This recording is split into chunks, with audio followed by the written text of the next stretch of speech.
Bienvenidos a 360 grados, una visión global de la noticia, un espacio para debatir sobre todo lo que sucede en Colombia y en el mundo. Y empezamos hoy 360 hablando de un hecho que enluta a Sudáfrica y por supuesto el mundo, la muerte de Nelson Mandela, el líder que logró vencer el apartheid con un discurso de paz. El expresidente sudafricano, premio Nobel de Paz en el 93, acabó con el apartheid en los 90 tras 67 años de una lucha contra un movimiento de segregación racial. Murió a los 95 años.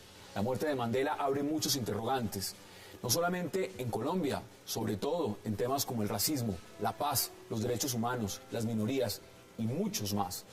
Hoy Mandela, tema de debate en 360. Y también hablaremos de la controversia que ha generado la visita del procurador Alejandro Ordóñez Maldonado a la Corte Penal Internacional para solicitar intervenir ante un eventual proceso de paz con impunidad.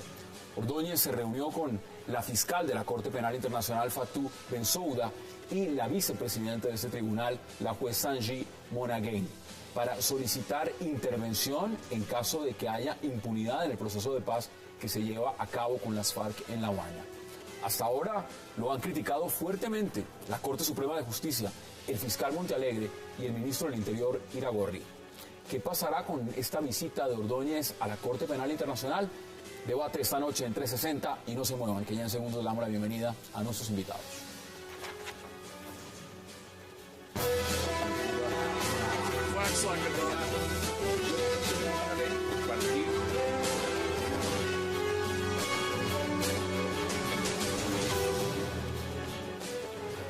Y qué placer saludar esta noche en 360 a Aida Bella y a Juan Carlos Lancheros.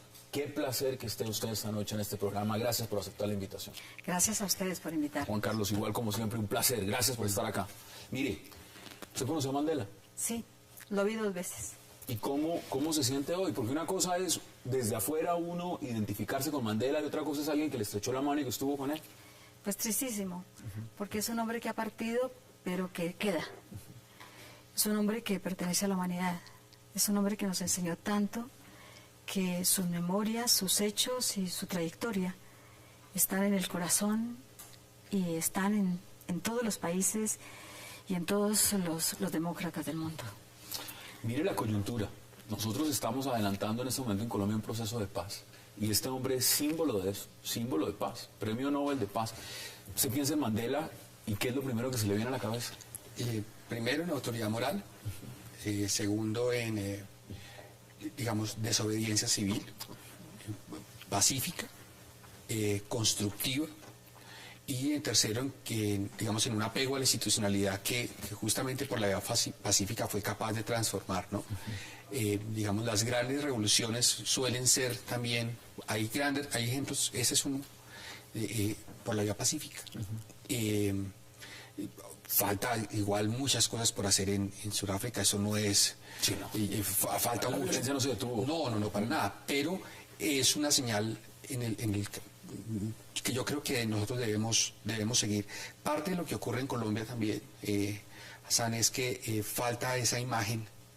¿Nos falta un Mandela? Yo sí creo. Y si uno va a mirar los periódicos, entonces tenemos pues lo que hay. Usted mira las listas al Congreso, esos son los líderes nuestros. Y no ve uno una persona que efectivamente descolle frente a las demás y que diga, mire, el rumbo que debe seguir Colombia en un momento como este de reconciliación debe ser este.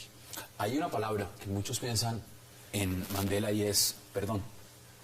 Y en Colombia lo que más se debate justamente es eso, el tema del perdón y la verdad, ¿no? Perdón y verdad. ¿Cómo estamos en ese tema nosotros en Colombia pensando en Mandela justamente? Bueno, Mandela primero encarnó la lucha de los negros contra la discriminación y la lucha contra el apartheid que la acompañó el mundo entero. Los grandes debates en la Comisión de Derechos Humanos frente al apartheid cuando se desarrollaba, pues evidentemente todo el mundo lo apoyaba. E incluso transformó instituciones en la pero ONU, claro, él fue tanto su influencia que desde la cárcel misma tenía influencia. Él fue condenado y fue condenado a cadena perpetua, pero los hechos se precipitaron. porque primero la presión internacional era muy fuerte sobre Sudáfrica. Igual fueron 27 años. Claro. Y segundo, porque hubo un hombre que desde la derecha entendió que había que pacificar el país. Porque allí la lucha era tremenda y los muertos fueron demasiados. Y la guerra en quiso Sudáfrica negociar. jamás quiso negociar en la cárcel. Cuando le propusieron a Mandela, Claire, cuando le propuso a Mandela que negocie, él dice, yo negocio pero libre, no negocio en la cárcel. Y saca un hombre de la derecha de Sudáfrica, saca a Mandela de la cárcel y empieza a desmontar la ley del apartheid. Al tiempo que iba desmontando la ley del apartheid, iban negociando otras cosas. Por último, la ley del apartheid queda aboliva y los negros pueden votar. Porque ese es el gran problema, el poder.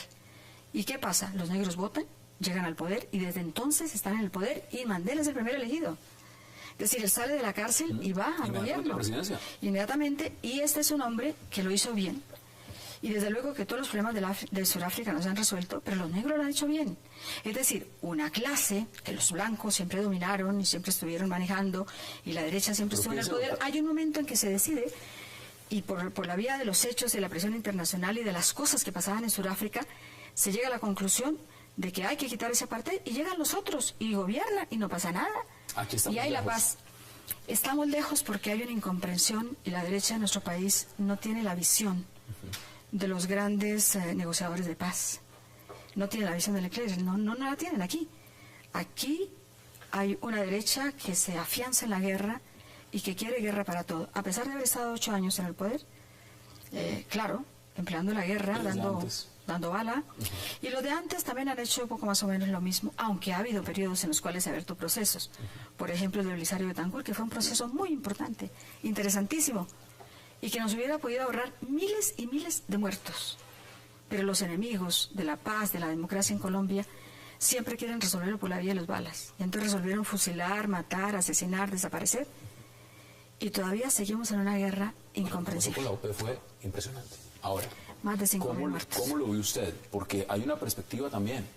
Y una cosa es África, una cosa es aprender del proceso de Mandela y Sudáfrica, pero también muchos dicen, nosotros no tenemos lo mismo acá.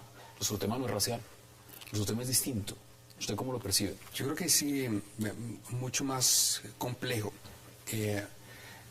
Digamos, yo coincido en términos generales con lo que ahí ha comentado, pero también hay que agregar que no solamente aquí ha habido una derecha absolutamente beligerante e intransigente en algunos aspectos, sino que también ha habido una izquierda igual o peor, y que en algunas ocasiones, digamos que con buenas intenciones, que no siempre son así, unió sus caminos con lo ilícito.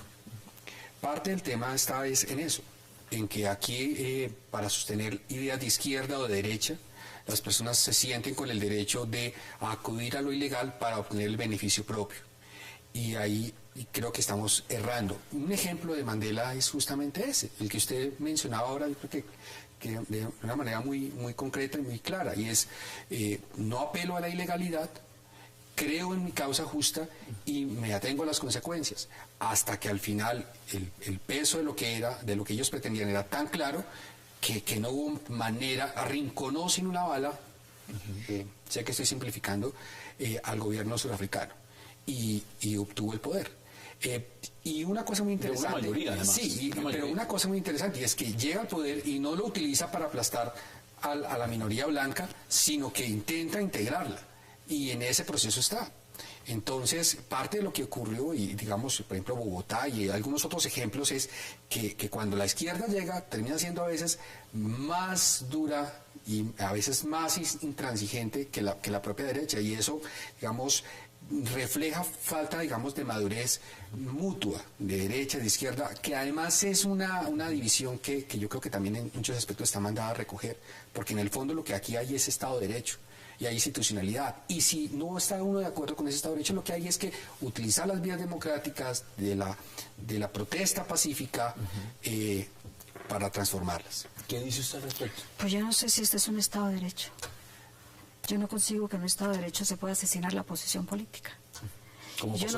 Claro, como pasó con la Unión Patriótica. Si eso es un Estado de Derecho, francamente, no hablemos de eso. Porque mire, Yo no he visto que ninguna dictadura en el Cono Sur, hablo de las dictaduras, haya utilizado hornos crematorios, haya descuartizado a la gente con motosierras, haya echado gente viva a las babillas como sucedió en Santander, hayan hecho una masacre de Mapiricán colgando a la gente en el matadero del pueblo, vivos. Yo no he visto cosas tan terribles. Lo que le hicieron a usted, ¿no? Bueno, pero eso es un caso particular, pero lo que le hicieron al resto, lo que le hicieron al resto de mis compañeros, la masacre de Segovia, 43 muertos, 38 heridos en un día, sin que las fuerzas que estaban ahí para defendieran a la gente. Eso no puede catalogarse como un Estado de Derecho. Aquí no hay ninguna institucionalidad. ¿Quién ha dicho que en una democracia se puede en la práctica aniquilar un partido político como lo hicieron con nosotros? Si aquí existiera un Estado de Derecho, pues simplemente nos hubieran dejado incursionar en la vida política. Yo no he visto aquí, en América Latina, solamente para poner el continente, que en un país con dictadura militar hayan asesinado 2.560 trabajadores, como lo hicieron en Colombia, y que tengamos el caso más terrible en la Organización Internacional del Trabajo, y que tengamos la demanda por genocidio político, la demanda más importante que se ha puesto en la historia de la Comisión Interamericana de la OEA, es la demanda por genocidio político que puso la Unión Patriótica. No, mire usted las cifras nada más del informe de memoria histórica, lo que ha significado la guerra. Es decir, ahora, si ese es el Estado de Derecho. Sí, Hassan, pero es que yo creo que el punto está justamente en eso. Es que la respuesta al Estado de Derecho, a ver, digamos, y no es una posición que yo haya planteado o que plantee ahora. Colombia es un Estado de Derecho en construcción. Nos falta mucho.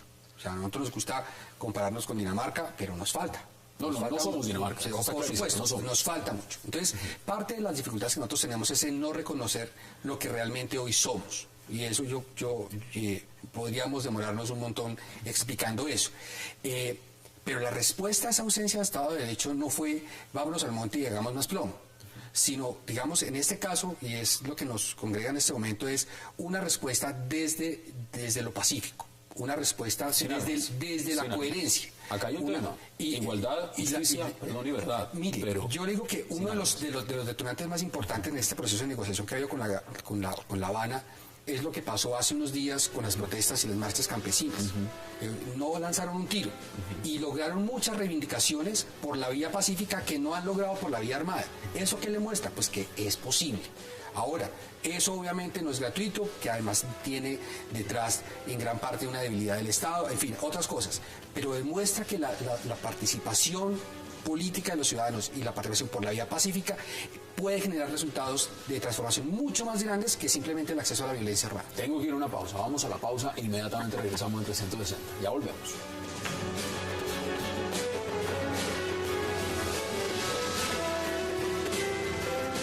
Lo natural te nutre más. Toma leche colombiana, una campaña del Fondo Nacional del Ganado, Fedegan.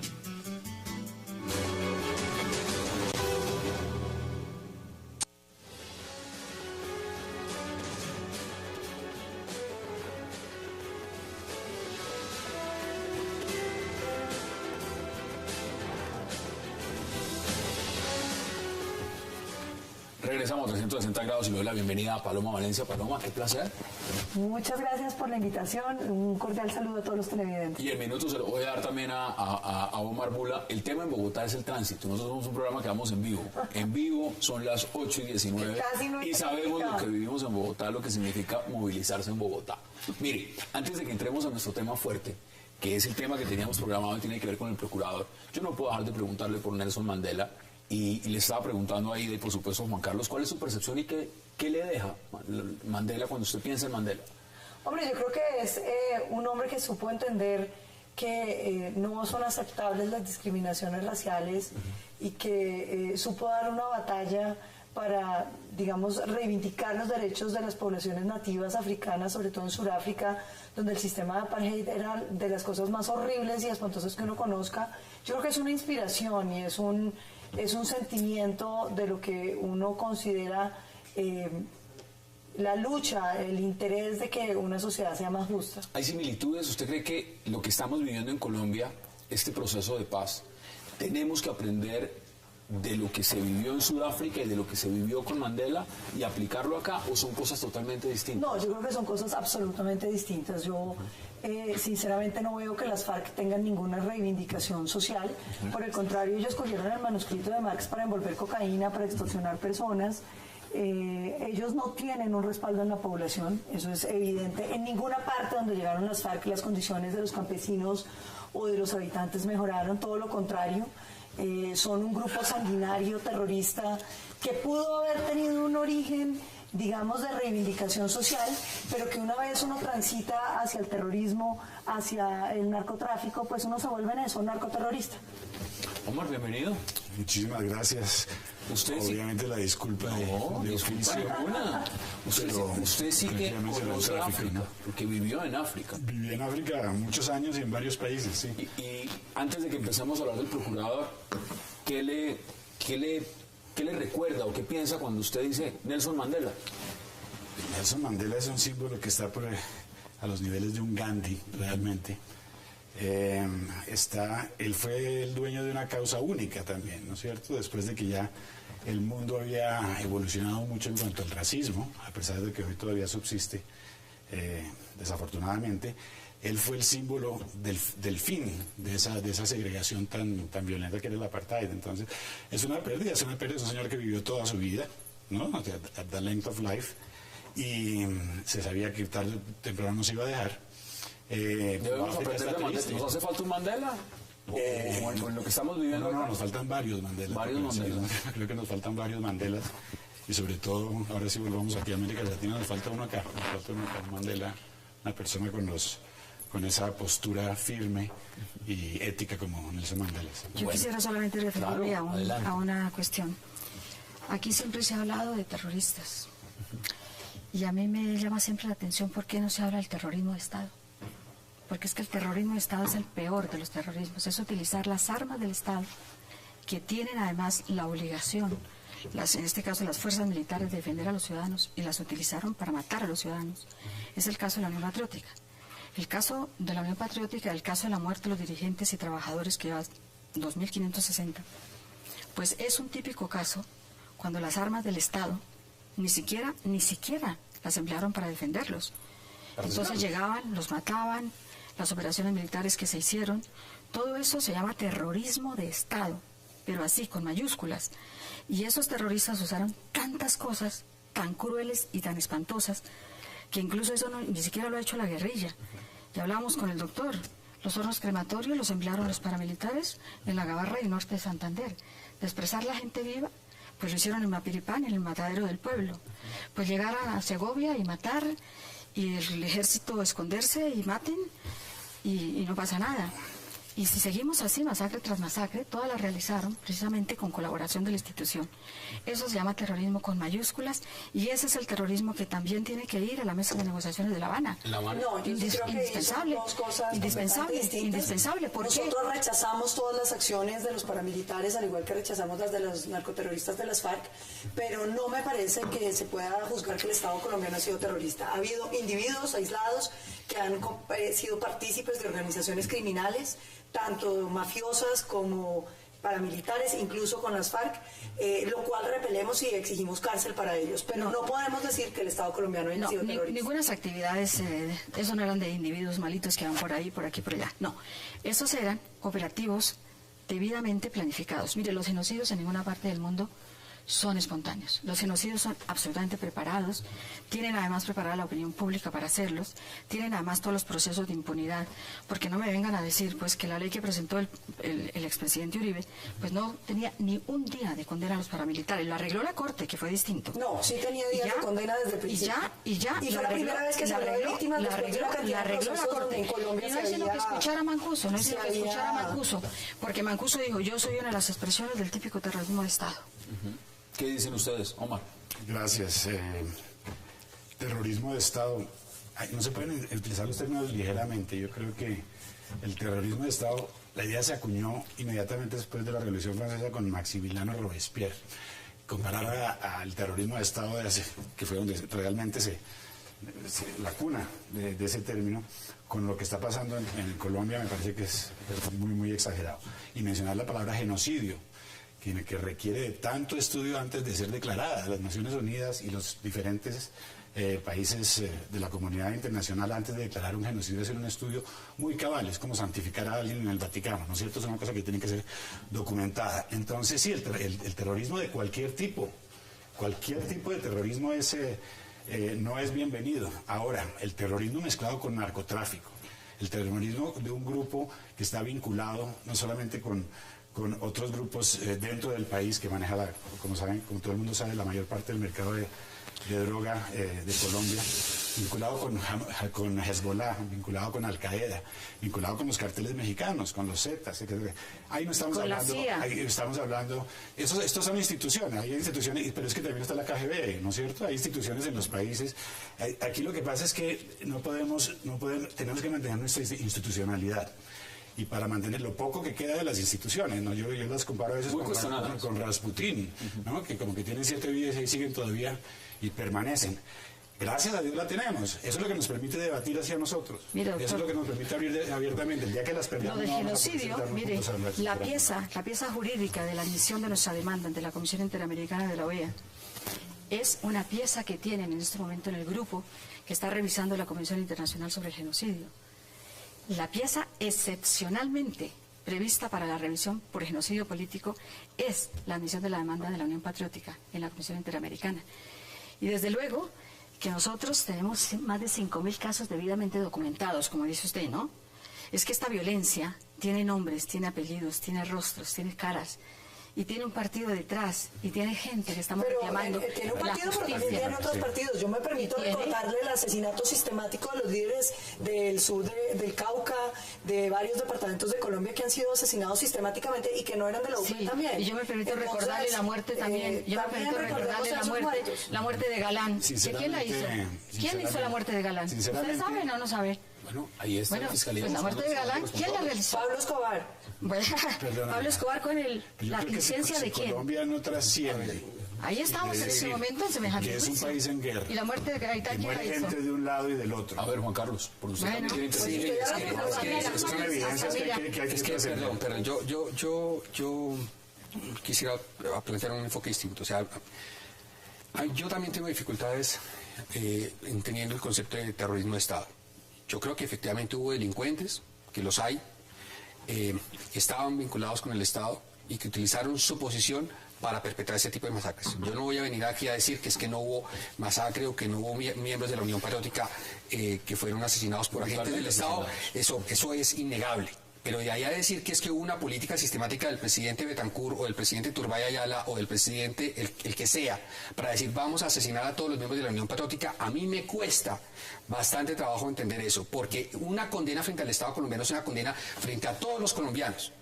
Que yo creo que hay que distinguir cosas. O sea, yo no estoy de acuerdo para absolutamente nada con la desaparición o las masacres en contra de persona que piense cualquier cosa que desee pensar.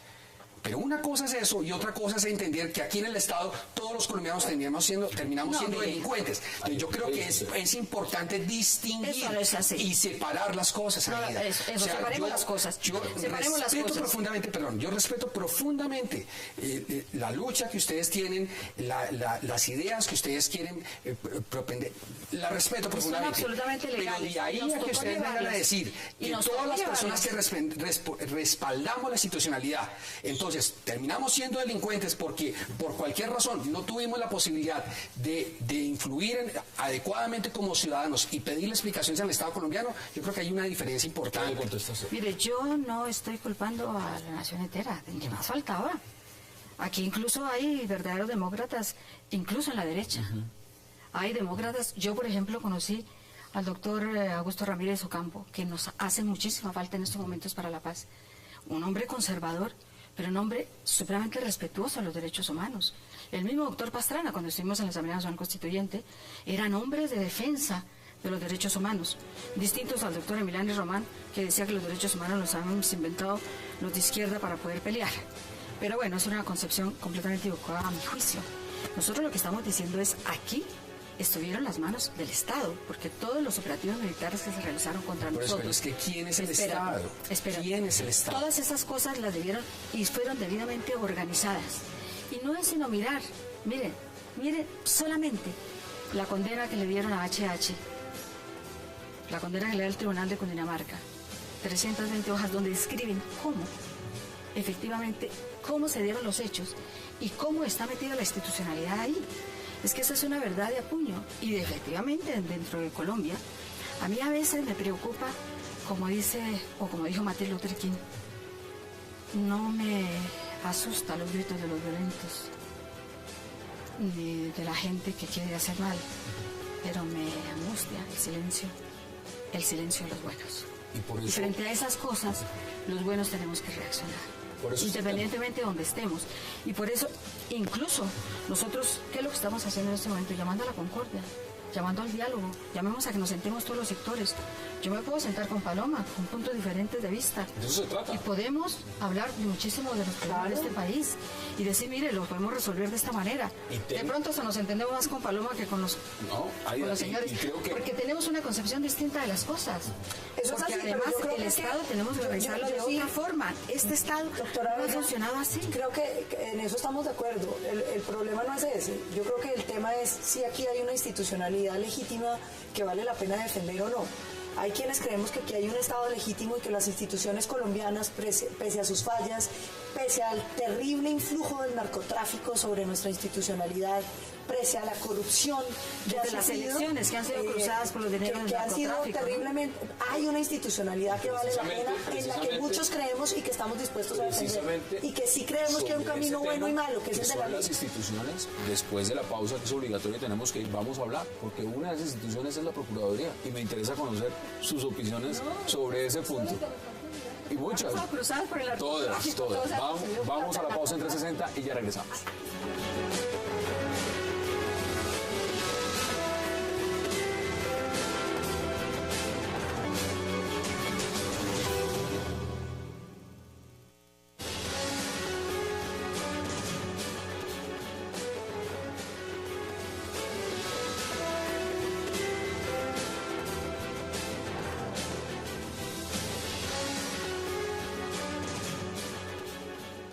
Regresamos a 360. Omar, al señor procurador Alejandro Ordóñez le han jalado las orejas la Corte Suprema, el fiscal general, el ministro del Interior. ¿No, Licho? Le están jalando las orejas por el tema de la Corte Penal Internacional. ¿Usted cómo ve ese jalón de orejas? ¿Es coherente? ¿Está bien sustentado? ¿O al contrario, al señor deberían de dejarlo hacer lo que está haciendo? A mí me parece que un jalón de orejas cuando uno está haciendo lo que le exige su posición no es adecuado, definitivamente. Yo creo que está haciendo lo adecuado. Una de las funciones de la Procuraduría es la función preventiva, ¿no es cierto? La vigilancia, ¿sí?, de la seguridad y el bienestar de todos los ciudadanos. Y esta función preventiva implica una condicionalidad también. El procurador lo que dijo es, en la eventualidad de que, ¿no es cierto?, si se presenta la impunidad. Es totalmente condicional. Lo que es prematuro aquí no es lo que hace el procurador, es prematuro la reacción de los demás diciendo, ¿por qué lo hace desde ya? No, él simplemente está diciendo en la posibilidad, es condicional. En ese sentido me parece a mí que es... ¿Eso es válido que él esté preocupado, digamos, de que haya un proceso de paz con impunidad? Y que le advierta eso a la Corte Penal Internacional. Eso es fundamental. Mire, yo hice parte de varias negociaciones de paz en varios países y estoy muy al tanto por ex colegas de lo que está pasando, por ejemplo, en el Congo en este momento. Y la impunidad se está tratando de diferentes maneras en diferentes procesos. En el Congo no se acepta la impunidad, inclusive el enviado de los Estados Unidos, el embajador Feingold, dijo, aquí no aceptamos impunidad, puede haber una amnistía, pero no va a pasar lo que pasó anteriormente, que hubo una amnistía y todos se reintegraron a la guerra. Entonces la impunidad, me extraña que Obama no haya dicho lo mismo con respecto a Colombia, ¿no es cierto? Pero me parece que la impunidad, a medida que avanza la impunidad, incluye a más ciudadanos en un comportamiento cultural erróneo, definitivamente. Y esto se ha comprobado. Estamos más y más y como lo ve distinto. A mí me parece que se debe dejar al gobierno que intenta hacer los diálogos y que intenta llegar a una negociación. Y no hay que ponerle los palos para que esto no se dé. Y me parece que el procurador, pero evidentemente, no solamente ahora, sino siempre que hacen un pronunciamiento, es una cosa irreverente. Mire, yo estuve en la Asamblea Nacional Constituyente Y yo creo que por ninguna cabeza de ningún constituyente pasó darle semejantes poderes. Y yo sí pido a la Corte Constitucional que por favor revise esto. Porque es que como condena, por ejemplo, a Piedad Córdoba, le quita sus derechos políticos porque se le ocurre. Y ya casi se los quita a Petro. A mí me parece que eso es una soberbia y es una persecución contra la gente que no piensa igual que él.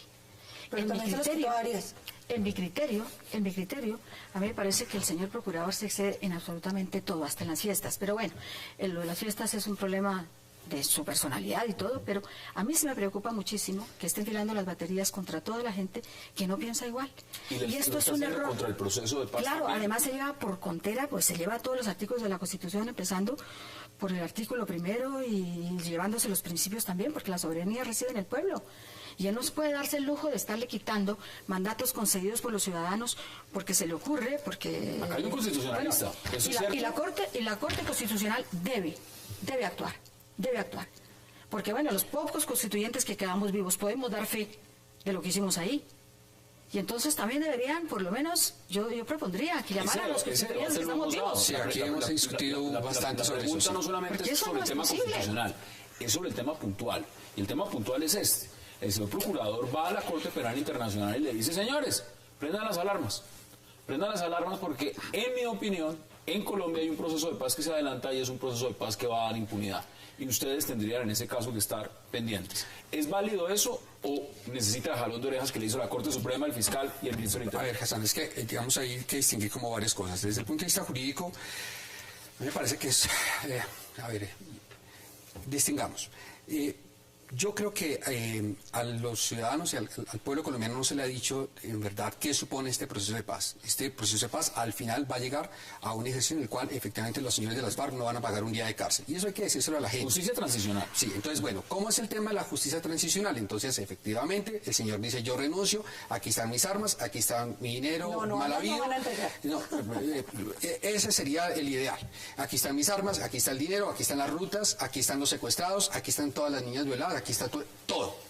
Y a cambio de eso, entonces yo voy a recibir ciertos beneficios y decido participar en la democracia, ¿verdad? Pero eso no es lo que va a pasar. Aquí lo que va a pasar es otro tipo de cosas, incluyendo el tema de la participación en política. Es decir, aquí hay todavía, yo que entiendo, pues que hay muchas cosas que están negociando, hay muchas cosas debajo de la mesa que los ciudadanos todavía no conocen. No, es que no sabemos. ¿Vale? Le agrego un elemento. El presidente dijo que sabía primero los Estados Unidos que se estaba negociando clandestinamente que los propios colombianos. Entonces, del proceso no se sabe. Se sabe que se han aprobado unos puntos. ¿Qué se ha aprobado?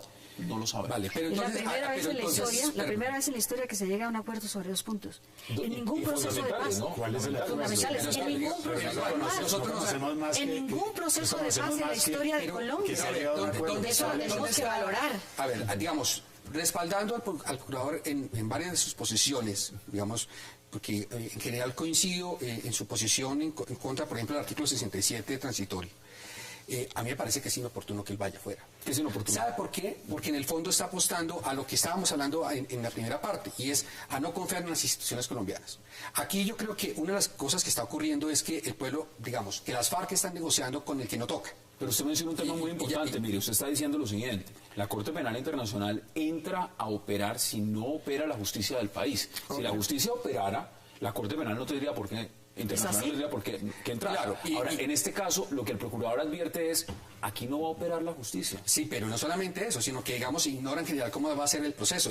Este proceso, tarde que temprano, por el diseño constitucional que nosotros tenemos, va a suponer que el pueblo se pronuncie. Entonces, si usted va como procurador a decir que no va a tener ni siquiera en cuenta la decisión del pueblo, que además, entre otras, no sabemos cuál va a ser. Vía referéndum, pues es lo que por se eso presentó le el estoy gobierno. diciendo que es que a veces, digamos, las FARC tienen que tener en cuenta que no están negociando solamente con el gobierno nacional, sino que aparte el gobierno nacional va a tener que ganarse el favor del pueblo, y a punta de masacres y a punta de explosivos y todo ese tipo de actos terroristas no lo va a lograr. Pues a mí me parece que de todas maneras hay que intentar que esa luz que se prendió allá en el túnel, que es la esperanza de la paz, llegue, porque estamos cansados. Yo creo que todos los colombianos estamos hastiados de 2 siglos de violencias. Aquí se han hecho guerras declaradas y no declaradas desde 1812 y no hemos parado. Usted, que me imagino que tiene una amplia experiencia internacional, no sé si conoce que el país más asistido por la Cruz Roja desde su fundación ha sido Colombia. solamente ha descansado 3 años de asistencia. Cuando uno llega al Museo de la Cruz Roja, tiene que quedarse casi que... Es decir, es demasiado lo que uno siente cuando sabe que su país Hombre, yo todos creo los que si en años La ha Habana sido estuviera asistido. la paz, todos tendríamos que estar de cabeza allá. El punto es que en La Habana no está la paz, porque capitular frente a los violentos y decirles que el crimen es un mecanismo idóneo para la participación en política y que todo el mal que han hecho las FARC durante estos últimos 50 o 60 años se borra y no tienen que pagar ni un día de cárcel, rompe las Yo instituciones no sé si el colombianas. gobierno de Uribe capituló ante los Bueno, paramilitares. pero siquiera me No acuerdo sé. el tema de los paramilitares. La doctora Bella dice que es que está muy mal que uno critique el proceso que se está adelantando, que hay que dejarle al gobierno. Yo me pregunto, ¿por qué entonces hubo tanta participación en el tema de los paramilitares? Nosotros desde el uribismo consideramos todo lo contrario, la gente debe opinar. El proceso de justicia y paz se nutrió de las críticas de la oposición, mejoró, se fortaleció, porque el uribismo sí oye, a diferencia de este gobierno que aprobó el marco jurídico para la paz, que le entregaba la impunidad a los violentos, el mismo día en que el grupo al que le daban la impunidad trataba de asesinar al doctor Fernando Londoño, uno de los líderes de la oposición. Doctora Bella, usted entenderá que eso no suena muy bien y que después de que acaban de negociar disque las garantías para la oposición, nos enteramos que están tratando de asesinar a Álvaro Uribe Vélez, entonces lo que van a es a respetar la oposición que dejen viva. Pero a los Entonces, 2 días se fíjense dicen que no, temas de fondo pero a los 2 frente a días se cuales dicen que no encontraron ningún computador, que no hay nada, porque es que nos tienen el acostumbrados. ministro salió a decir que sí existía Mire, la Paloma, evidencia no, y fue desafortunado mire, el comentario del presidente. Mire, Paloma, aquí estamos acostumbrados a recibir unas noticias muy extrañas. Cuando asesinaron a Galán, a las 2 horas ya tenían a los responsables. A los meses ya los condenaban. A los 5 años los sacaban libres. Y a los 20 entonces sabemos poco más o menos quiénes son los responsables, por lo menos intelectuales. Todas esas noticias que se dan en Por eso Colombia, por lo mire, menos se sabe algo. la Hay otros masacre que de Segovia, quedan en total venga, Paloma, la masacre de Doctor Segovia, Gómez, por ejemplo. a las 6 de la mañana, Pero- la guerrilla entró y asesinó. Ahí, A las 8 de la mañana frente a no fue eso, la guerrilla, no fue la frente a eso no hay guerrilla. discusión. Yo le pregunto una cosa. Hablemos del Caguán. Hablemos del Caguán. Dígame cuál Estado de Derecho había en el Caguán. Y este es mucho más grave porque ocurrió después de la Constituyente del 91 frente a los ojos de todos los colombianos y con el aval de la Corte Constitucional. Fue otro intento de paz, que también, pero ¿a usted le parece legítimo en el Estado colombiano que no hablemos de qué fue lo que ocurrió en el Caguán? Y Hay que no que haya una hablar de comisión de la todo. verdad de todas las violaciones de derechos Claro, humanos que hubo allá. claro, de todo tiene que haber pues comisión de la verdad. Yo le también sugiero debe haber- eso. Pero también Yo le debe haber sugiero comisión. No se exalte, respetuosamente. doctor, no se exalte, no se exalte, pero porque el fíjese, país No está confunda cansado de exaltación con exaltación. vehemencia. Venga. Yo le sugiero a la par. Vamos No, a hablar, a la par no. perdón, vamos a hablar de la masacre de la UP, pues hablemos también de lo que ocurrió en la zona de distensión. Y miremos a ver cómo la Pero resuelve. antes de eso yo quería terminar un temita. Es que a mí me parece que es muy interesante esto del pluralismo democrático. Todo el mundo se le llena la boca diciendo que respetan las ideas ajenas y que la gente tiene derecho y que este es un Estado que puede expresar. Pero no es sino que el procurador exprese lo que sentimos un grupo de colombianos que por fallas de la democracia colombiana quedamos sin representación como los uribistas y entonces eso sí no se puede expresar.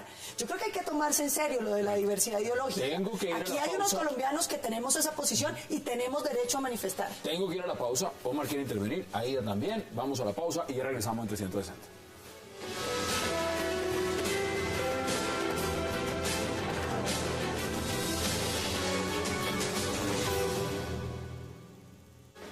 Como dicen en mi tierra, uno no puede ensillar antes de traer las bestias.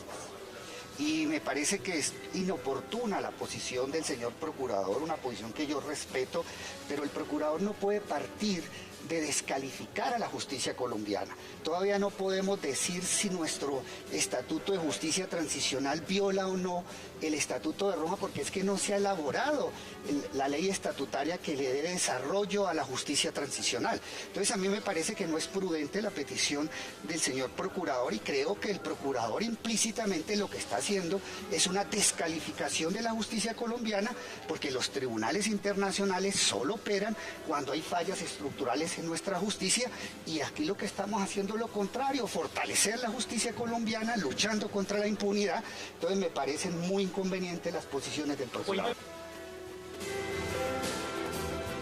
Regresamos a 360. Omar, ahí estaba hablando el fiscal y usted quería intervenir también antes de la pausa. Tiene la palabra. Sí, yo creo que desinflemos un poco esta burbuja que es la CPI. La CPI es una organización que tiene 10 años de creada, está cumpliendo 10 años básicamente, que no ha emitido muchos fallos, a la cual no adhieren ni Estados Unidos, ni China, ni India, ni Rusia, ni Cuba, ni Israel, ¿no es cierto? Curioso. Entonces, subamos el nivel de la institucionalidad al nivel internacional, a ver cuán relevante y por qué se hace tanta bulla, porque el fiscal condicionó el hecho de que, es decir, lo prematuro aquí es la bulla que están haciendo en cuanto a lo que hizo el procurador de cumplir su función preventiva, que es una de las tres funciones básicas de la Procuraduría. La CPI, además, necesita el financiamiento de los países miembros. Tiene una serie el Patriot Act de los Estados Unidos salió precisamente para poder evitar cualquier tipo de efectos que tuviera la CPI después de su creación en el 2002. Entonces me parece que no hay que hacer tanto escándalo sobre la CPI. Dos elementos más. La paz. Yo insisto que esto es un chantaje ignominioso. Decirle a Colombia, a los colombianos, usted quiere la paz y que esto equivalga a querer el proceso de paz. No. La paz la queremos todos y estoy totalmente de acuerdo con usted. Hay muchas palabras bellas sobre la paz, sobre la violencia, palabras duras, y todo ese léxico se está utilizando de manera, ya no podemos seguir en eso, seguir hablando de que hemos sufrido, es obvio. Pasemos de la obviedad, ¿sí?, a lo pragmático. Y lo pragmático aquí es que no todos los caminos llevan a Roma, y este proceso de paz no lleva a Roma, nos va a llevar a Aquilea. ¿Sí? Yo creo que lo mencioné otra vez, ¿sí? Donde desafortunadamente acabaron con todos. Entonces, paz todos queremos. Aquí no hay enemigos de la paz, todo el mundo es amigo de la paz. Aquí hay enemigos del proceso de paz, como está planteado. Lo que no le gusta es este proceso. El proceso de paz. Déjame solo terminar con una cosita, es el hecho de mencionar que si la CPI cambia de posición, como cambió, porque hubo un cambio de posición. Primero se pronunciaron en contra, después dijeron nosotros no nos metemos. Es porque también es tan joven la organización que tiene que definir su carácter, de alguna manera. Y le han dicho que ellos no se pueden entrometer en los procesos de los países. Entonces, realmente... Usted ha sido generoso. Hay muchos críticos de la CPI que dicen, en la CPI no hay condenas. Es decir, si lo miramos en el grosso de lo que significa, en el tema de la violación de derechos humanos, pues la CPI nos debe muchísimo. Pero mire, usted decía algo importante, usted sí ve la luz al final, ve la luz en el túnel y le apuesta a esa luz.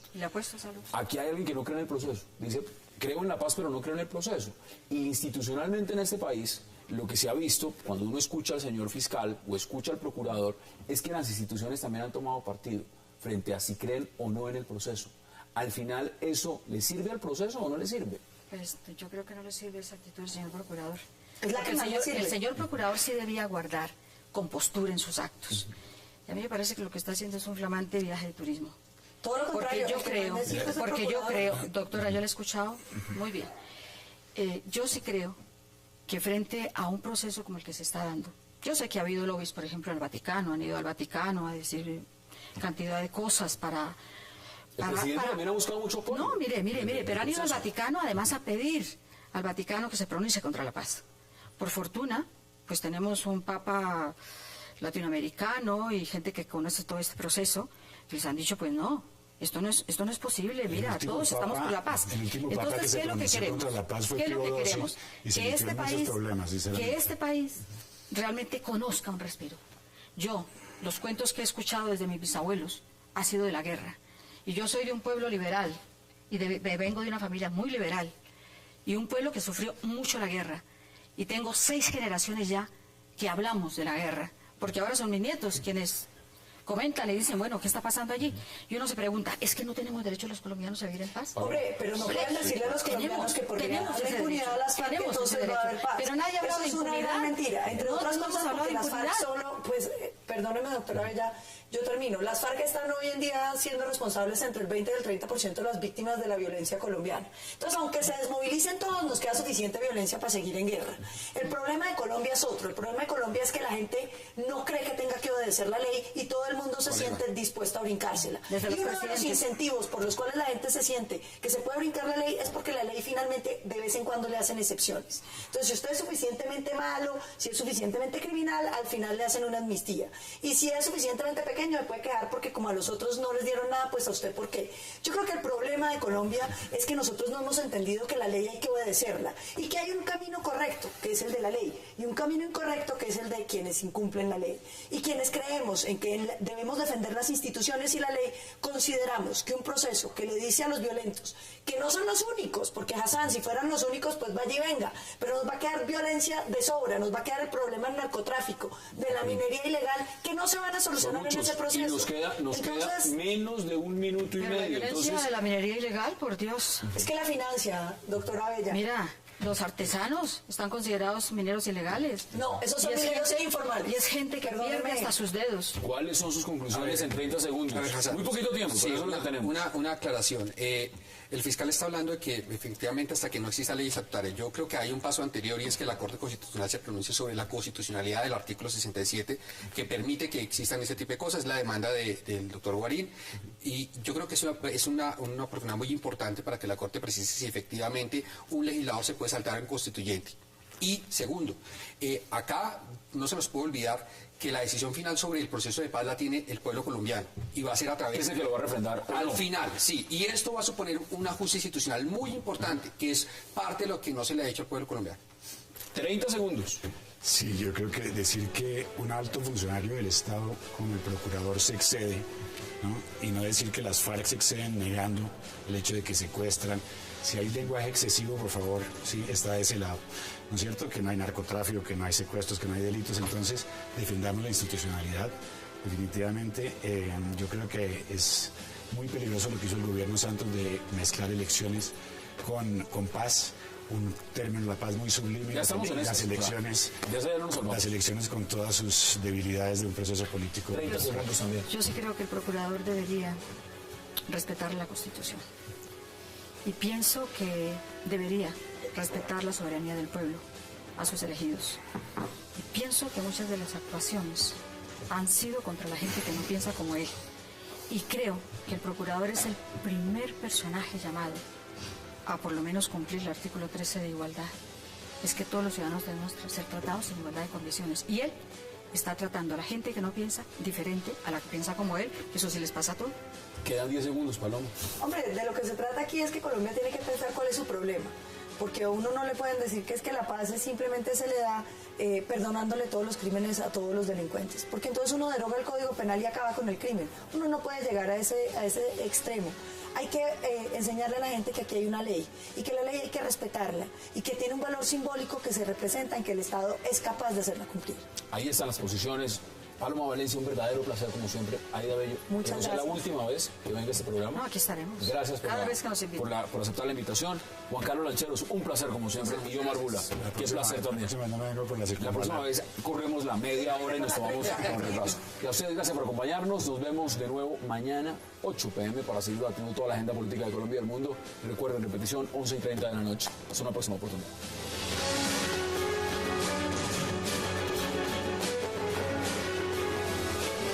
Expreso Bolivariano, vamos por Colombia, presentó 360 grados.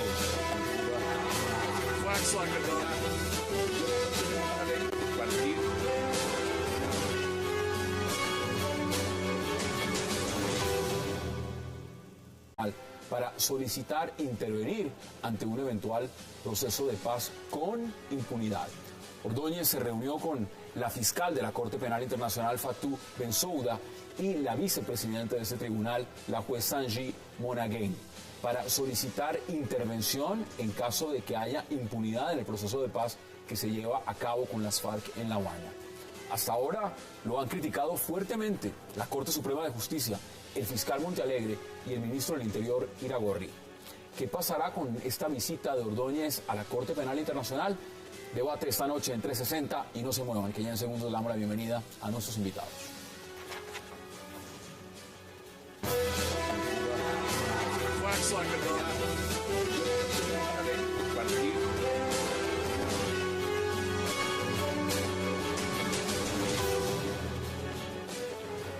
Y qué placer saludar esta noche en 360 a Aida Bella y a Juan Carlos Lancheros. Qué placer que...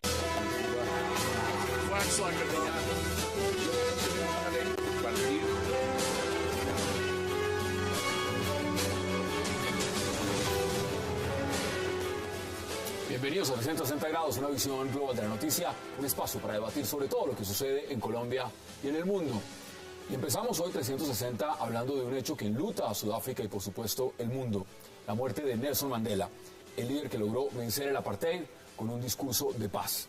El expresidente sudafricano, premio Nobel de Paz en el 93, acabó con el apartheid en los 90 tras 67 años de una lucha contra un movimiento de segregación racial. Murió a los 95 años. La muerte de Mandela abre muchos interrogantes, no solamente en Colombia, sobre todo en temas como el racismo, la paz, los derechos humanos, las minorías y muchos más. Hoy Mandela, tema de debate en 360.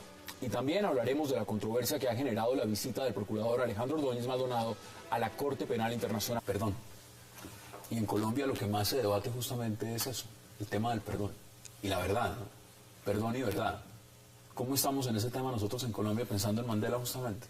Bueno, Mandela primero encarnó la lucha de los negros contra la discriminación y la lucha contra el apartheid que la acompañó el mundo entero.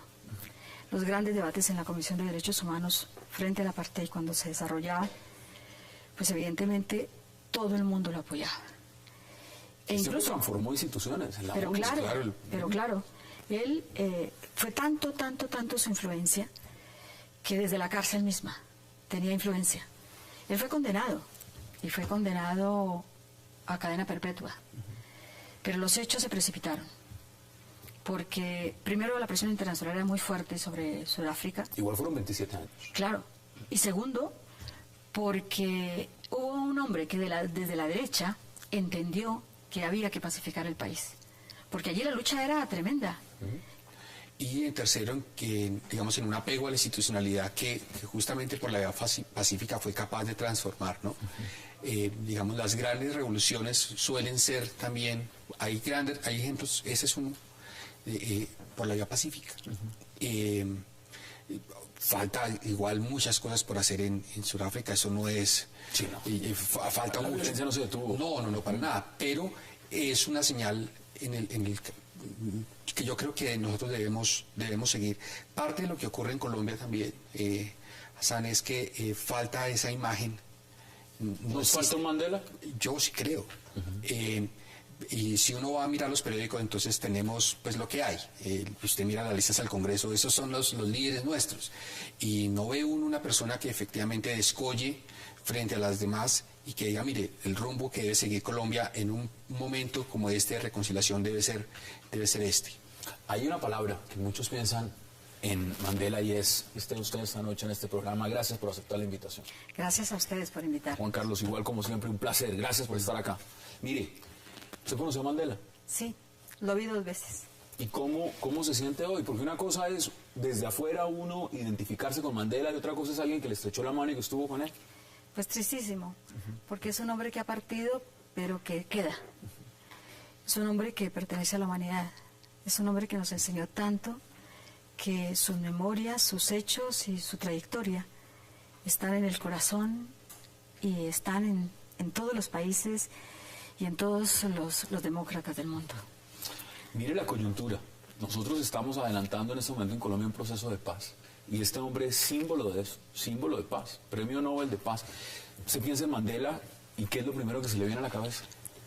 Primero en autoridad moral, segundo en, digamos, desobediencia civil, pacífica, constructiva,